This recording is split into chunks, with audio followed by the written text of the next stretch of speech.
কিরে টেনশনে পড়িছু? টেনশন করবি নি, শালা প্রধান এসে বসিয়েছে।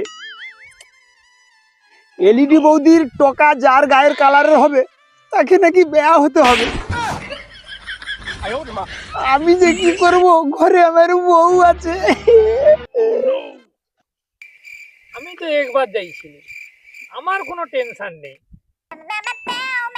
মরবো তো দুজন।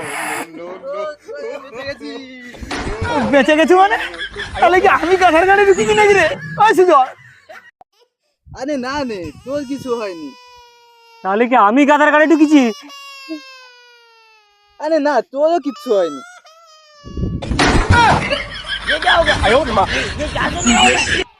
আরে নো টেনশন ভেন্দি বাদে, এনিদি বৌদির বাচ্চা নাম ধনু কানানের হয়ে গেছে। রামধনু কালার। আরে বেঁচে গেছি, বেঁচে গেছি। ये क्या हुआ? तालाब में पानी आ गया, गामछा भी खुल गया मेरा।